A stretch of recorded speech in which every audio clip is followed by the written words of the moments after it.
तो हाल ही में अमेरिकी प्रेसिडेंट ट्रंप के द्वारा भारत पर भी टैरिफ लगाने की धमकियां मिलना शुरू हो चुकी है। लेकिन जब बात आती है कि क्या अमेरिका भारत पर टैरिफ लगाएगा, तो ऐसे में अगर भारत से अमेरिका में एक्सपोर्ट होने वाले कई सामानों की सप्लाई बंद हो जाएगी, तो वह अपनी मार्केट को भारत के बिना संभाल पाने की ताकत रखता है, या फिर उन्हें अंत में आकर फिर से भारत के सामने ही गिड़गिड़ाना पड़ेगा। तो इसके लिए आपको बता दें कि खाने पीने की वस्तुएं और कृषि उत्पादों के मामले में भारतीय प्रोडक्ट की डिमांड अमेरिका में इतनी ज्यादा है कि भारत के बिना उनका काम चल ही नहीं सकता। और खासकर बात जब राइस यानी कि चावल की आती है, तो बासमती चावल जैसे भोज्य पदार्थों के स्वाद की कल्पना कर पाना भी भारत के बिना संभव नहीं है। यहां तक कि दुनिया का 40% चावल का मार्केट भारत अकेले ही कंट्रोल करता है, क्योंकि भारत दुनिया का सबसे बड़ा चावल प्रोड्यूसर और एक्सपोर्टर कंट्री है। और जिस समय दुनिया भर में भारतीय चावल की डिमांड है, अगर ऐसे में अमेरिका के द्वारा इन फूड प्रोडक्ट पर थोड़ा सा भी टैरिफ लगाई जाती है, तो इसकी ग्लोबल सप्लाई मिडिल ईस्ट, एशियाई और अफ्रीकी देशों की तरफ शिफ्ट हो सकती है। क्योंकि आप खबर में देख लीजिए कि बासमती की तो बात छोड़िए, 10 लाख टन नान बासमती चावल को भारत से खरीदने का प्लान लेकर इंडोनेशिया किस तरीके से आगे बढ़ रहा है। और इंडियन राइस की डिमांड इतनी ज्यादा बढ़ गई है कि यह लोग भारतीय चावल के लिए मुंह मांगी कीमत देने को तैयार है। लेकिन बशर्ते भारत को भी डोमेस्टिक मार्केट में इनकी कीमतों को कंट्रोल करना रहता है, इसलिए भारत भी इन देशों के एक्सपोर्ट ऑर्डर को पेंडिंग में डालता जा रहा है। फिलहाल पूरी डेवलपमेंट क्या है इस वीडियो में समझते हैं, लेकिन आगे बढ़ने से पहले इस वीडियो को एक लाइक करके चैनल को सब्सक्राइब जरूर कर लीजिए, क्योंकि यह आपके लिए तो 1 सेकंड का काम है, लेकिन इससे हमारी काफी बड़ी मदद होती है। दरअसल फिलहाल में देखा जाए तो अमेरिका में इंपोर्ट होने वाले कई सामानों पर डोनाल्ड ट्रंप के द्वारा टैरिफ लगा दी गई है, जिससे अमेरिका के साथ व्यापार खतरे में पड़ चुका है। लेकिन अमेरिका इतने पर ही नहीं रुकने वाला है, बल्कि जिन देशों के साथ उनका व्यापार घाटा बैठता है, वह सभी देशों को टारगेट के लपेटे में ले रहे हैं।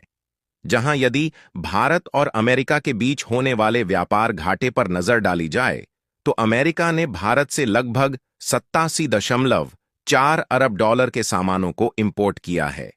जबकि भारत अमेरिकी प्रोडक्ट पर इतना ज्यादा निर्भर नहीं रहा है। और भारत का जो अमेरिका से ओवरऑल इंपोर्ट है, वह पिछले साल लगभग 41.8 बिलियन डॉलर ही था। यानी कि दोनों देशों के बीच कुल मिलाकर पिछले साल 129.2 बिलियन डॉलर का व्यापार हुआ है। लेकिन क्योंकि अमेरिका ने भारत से लगभग 87 अरब डॉलर के सामानों को खरीदा है, जबकि भारत ने इनसे केवल 41 अरब डॉलर के ही आसपास सामानों को खरीदा है, यानी कि दोनों देशों के बीच इंपोर्ट और एक्सपोर्ट में काफी ज्यादा अंतर है। और लगभग 45.7 अरब डॉलर का सीधे तौर पर पिछले साल अमेरिका का भारत के साथ व्यापार घाटा हुआ है।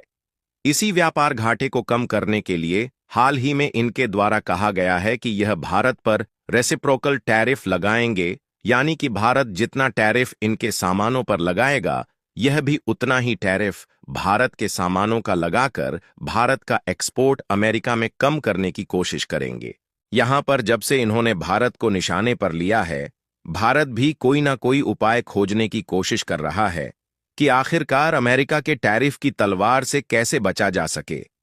लेकिन अब जो माहौल बन रहा है, ऐसे में इनके टैरिफ के तलवार से बचना तो बहुत ही मुश्किल लग रहा है। लेकिन एक बहुत बड़ा मुद्दा यह निकल कर आ रहा है कि क्या अमेरिका भारत से इंपोर्ट होने वाले सामानों पर भारी भरकम टैरिफ लगा देगा तो वह अपनी इकोनॉमी को संभाल पाएगा, या फिर उन्हें भारत के सामने खुद गिड़गिड़ाना पड़ेगा। तो इसके लिए आपको बता दें कि खासकर फूड प्रोडक्ट यानी कि खाने पीने की वस्तुओं के मामले में अमेरिका को भारत के सामने हाथ फैलाना पड़ सकता है।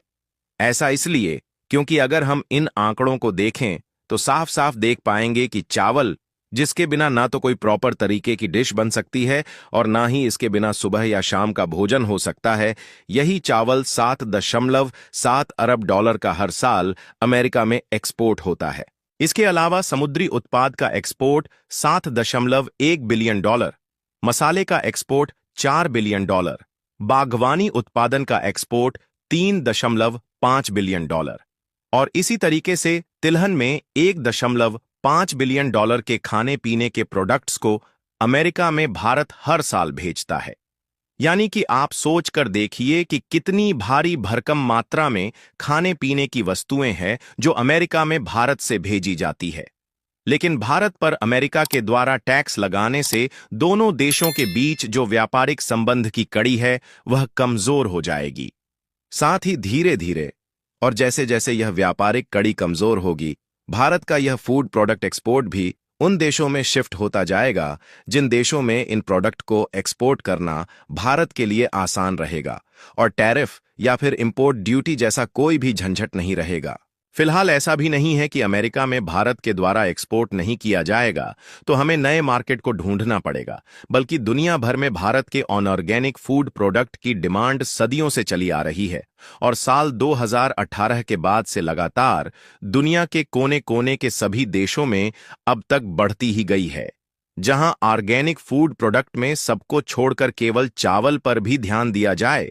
तो यह अमेरिका में सबसे ज्यादा भारत के द्वारा एक्सपोर्ट किया जाता है। और अगर बाकी के प्रोडक्ट किसी तरीके से अमेरिका को दूसरे देश से मिल भी जाएंगे तो भारत जो बासमती चावल एक्सपोर्ट करता है उस बासमती चावल को कोई भी देश एक्सपोर्ट नहीं कर पाएगा, क्योंकि बासमती की जो वर्जिनल प्रजाति है वह भारत और पाकिस्तान के अलावा किसी और देश में पाई ही नहीं जाती। यही कारण है कि अमेरिका हो या फिर यूरोप या फिर अफ्रीका के देश ही क्यों ना हो, यह सभी देश भारतीय चावल के दीवाने हो चुके हैं। आपको बता दें कि भारत दुनिया का सबसे बड़ा राइस का प्रोड्यूसर और एक्सपोर्टर कंट्री है, जिसके कारण दुनिया के 40% राइस मार्केट को अकेले भारत अपने बलबूते कंट्रोल करता है। पिछले साल भारत ने अपने मार्केट में कीमतों को कंट्रोल करने के लिए राइस का एक्सपोर्ट बंद कर दिया था, तो इससे दुनिया भर में खलबली मच गई थी। और अमेरिका की तो बात छोड़िए, यूरोप के जितने भी देश थे सब ने भारत के सामने हाथ फैलाना शुरू कर दिया कि भारत उन्हें चावल का एक्सपोर्ट चालू करे, क्योंकि भारत के द्वारा चावल का एक्सपोर्ट बंद करने से इन देशों में इसकी कीमतें आसमान छूने लगी थी और भारत के अलावा कोई देश नहीं था जो सप्लाई कर सके। इतना ही नहीं, बल्कि भारतीय चावल की डिमांड किस तरीके से है इसका अंदाजा आप इसी खबर को देखकर लगा सकते हैं कि इंडोनेशिया, जो कि एशिया का ही देश है, यह बार बार भारत से रिक्वेस्ट कर रहा है कि भारत इन्हें 10 लाख मैट्रिक टन चावल का एक्सपोर्ट करे। हालांकि भारत उन देशों को चावल एक्सपोर्ट करने का ज्यादा ध्यान दे रहा था जो कि भारत के साथ अच्छे रिलेशन बनाए हुए थे। लेकिन अगर अमेरिका धीरे धीरे रिलेशन कमजोर करता है तो भारत के पास मार्केट की कमी नहीं है और इंडोनेशिया जैसे देशों में भारत का एक्सपोर्ट बढ़ सकता है, जो कि अमेरिका के लिए चिंता का विषय होगा। बाकी आपको क्या लगता है कि भारत को अमेरिका में चावल एक्सपोर्ट घटाकर इंडोनेशिया जैसे देश में चावल का एक्सपोर्ट बढ़ाना चाहिए या फिर नहीं? अपनी राय कमेंट में जरूर बताएं और इस वीडियो को एक लाइक करके अपने मित्रों तक शेयर जरूर करें ताकि उन्हें जानकारी मिल सके। इसी तरह और भी नॉलेजेबल वीडियो देखने के लिए चैनल को सब्सक्राइब करके बेल आइकन को ऑल पर जरूर सेलेक्ट करें। जय श्री राम।